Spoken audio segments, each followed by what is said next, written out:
Auckland Mayor Wayne Brown has renewed his calls for an Auckland bed tax as the election looms. The city's unemployment sits at 6.1%. Businesses are calling for the government to throw it a bone. Could this help pay for that bone? Steve Armitage is the Chief Executive at Hospitality NZ. Steve, good morning. Good morning. Good I to have... promised to be better behaved than your previous. Well, that won't be hard, Steve, to be fair. Now, tell me, what is the industry all on board with a bed tax? Yeah, there's more alignment across the industry, across tourism and hospitality than there ever has been before. Okay. Is that going to change the government's mind? Because at the moment their line is not a priority, it's a tax, we're not a tax party. I think the fact that you're hearing consistently from industry bodies and from people within the sector that there is a need for some stimulus and that an accommodation levy done nationally, that's our position, that we don't want a hodgepodge of regional arrangements being introduced. We think that creates an additional complication. We're better to do this once, do it right, and have a national levy applied with the proceeds being reinvested back into the region that it's generated from.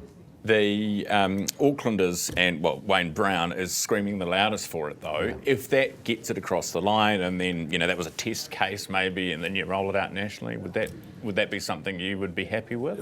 We understand and agree with the Mayor that Auckland needs to have some stimulus. You go back just into recent history, back in 2020, the city was gearing up to host the Women's Rugby World Cup, Women's Cricket World Cup, Te Matatini, APEC, America's Cup. Now you have to look really hard to try to find, you know, large-scale major events being hosted here. So there needs to be a funding mechanism to create that demand and to incentivise people to visit here. The government has a really ambitious aim to double the export earnings for tourism. You need events to drive that, and at the moment we don't have any. Okay. What proportion of hospo business income would be events driven? It's actually the cream on the top mostly. So most hospitality businesses are staying afloat through their local custom. But when we have big events in town, you go back to Coldplay last year, yeah, most businesses were doing monthly, you know, what they were doing in a month on one night. So it's like your profit? Pretty much, yeah. Summer months here tend to do particularly well, but when we have events, they're the real cherry on the top. Okay, interesting. Well, we'll see what happens, see if the government will listen. And give you what you want. What would it be? What would the rate be, do you know? Well, we think a rate of around 2.5% would generate a significant fund. Can you understand why are the hotels on board with this? Because if I was to say to you, well, let's put a food tax on.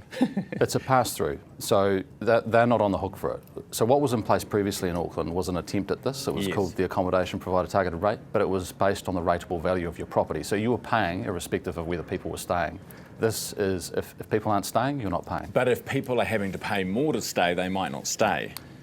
When we travel abroad, we're paying this and we don't even recognise it. True, everyone does it all around the world.